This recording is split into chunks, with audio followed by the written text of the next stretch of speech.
प्यारे गुरुजी, मेरे चरणों में आपका कोटि कोटि प्रणाम। गुरुदेव, आपकी उम्र हमें लग जाए।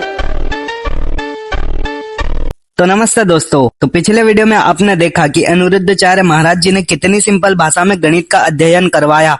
और इसमें 8 का भाग दो, 8 दूनी 16, 8 दूनी 16, 8 दिया, 8 चौके। तो आज हम फिर से इन्हीं बाबाओं का ज्ञान सुनकर अपने जीवन को धन्य करने की कोशिश करते हैं।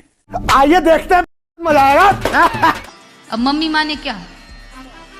जो मरा हुआ है सो मम्मी, और डैडी माने जो डेड हो गया, मर गया। What? मम्मी माने क्या? जो मरा हुआ है सो मम्मी, और डैडी माने जो डेड हो गया, मर गया। अरे बाप रे, इसका मतलब मैं अनाथ हूँ। मैं भी तो अनाथ हूँ, मुझे भी एक निवाला खिलाओगी? अनिरुद्धाचार्य महाराज जी ने तो बिस्किट को विस्किट बोलकर विष बनाया था। विष मतलब जहर की किट, मीन्स बिस्किट। लेकिन इस दीदी ने तो माँ बाप को मम्मी डैडी बोलकर ही मार दिया। मम्मी माने क्या? जो मरा हुआ है सो मम्मी, और डैडी माने जो डेड हो गया, मर गया। मेरे तो जिंदा है भाई, क्योंकि मैं मेरे माँ बाप को आई बाबा बोलता हूँ। आई तुझा आशीर्वाद। गुरुजी, जैसे कि राधा रानी तो कृष्ण जी से बड़े थे, 1 साल 11 महीने 11.5 महीने, फिर भी उनसे विवाह हुआ। हाँ। गुरुजी, आजकल के जमाने में ऐसा तो नहीं होता, बाइजनेस हो भी जाए तो कोई कोई इंसान मतलब कैसे कहीं नहीं होता। बबीता का ब्याह टप्पू से हो रहा है। हाँ। 12-13 साल बड़ी है बबीता। बाबा जी को सब पता रहता है कि किसका चक्कर किससे चल रहा है। क्यों बाबा जी, बबीता का ब्याह टप्पू से? हाँ, बबीता का ब्याह टप्पू से हो रहा है। चुप रहना भाई, बंद करना, तेरा बकवास बंद कर अभी, बहुत हो गया मजाक। 12-13 साल बड़ी है बबीता। बाबा जी, बोलने से पहले ना थोड़ा क्रॉस चेक करना भी होता है, क्योंकि वो एक सिर्फ रूमर था, फेक न्यूज थी। लेकिन आपने तो बिना कुछ सोचे समझे ही अपने लाखों भक्तों के सामने घोषित कर दिया कि वो लोग शादी कर रहे हैं। बबीता का ब्याह टप्पू से हो रहा है।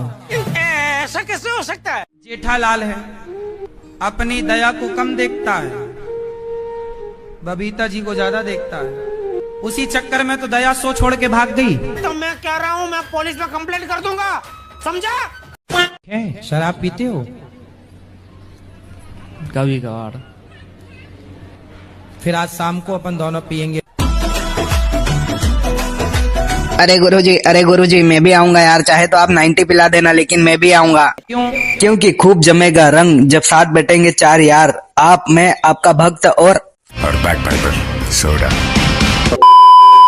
गुरुजी, आपके पूरे परिवार को गुरुजी, मैं बहुत बेकार इंसान हूँ जी, अपने माँ बाप को बहुत तंग करती हूँ। क्यों कर? इतनी पढ़ी लिखी हो, समझदार हो, अपने से बड़ों पर हाथ उठाना चाहिए। मैंने 10वीं तक हाथ नहीं उठाया महाराज, लेकिन मेरी मामा की लड़की थी, मैं उसके बारे में बड़ा बोले नहीं बोलूँगी। बोलने दो उसको। अरे आंटी जी, उसको बाबा की नहीं किसी अच्छे साइकेट्री की जरूरत है। उसको किसी अच्छे साइकेट्री को दिखाओ यार, क्योंकि 19-20 साल की उम्र में ही वो तुमको मार रही है, तो थोड़ा बड़े होने के बाद तो वो तुमको निपटा ही देगी। बोलने दो इन बच्चों के लिए हम पेड़, पानी और ये जो ग्लेशियर बचा रहे हैं। मैं तो कहता हूँ ग्लेशियर को पिघल जाने दीजिए, ये साले डूब के मर जाएंगे। साला मेरे यहाँ तो मेरी माँ को मारना तो दूर, अगर जोर से बोल भी दूं ना तो मेरी माँ मेरे मुंह पे इतनी जोर से बेलन फेंक के मारे कि बाहर वाले पूछे कि ये टैटू कहाँ से बनवाया। कसम से यार भाई, उस बेलन से मैं इतना पेला गया हूँ कि उस बेलन से घर में कभी रोटी नहीं बेली गई होगी। और साला मेरी माँ बेलन इतनी परफेक्ट निशाने पे मारती है ना कि ओलंपिक में जाए तो इंडिया का नाम रोशन कर। और एक ये आंटी है जो कि अपनी बेटी से मार खा रही है। बोलने दो। अरे आंटी, एक ऐसा जोर से रेपटा खींच के दो ना कि एक जगह मारो तो 4 जगह से आवाज आए।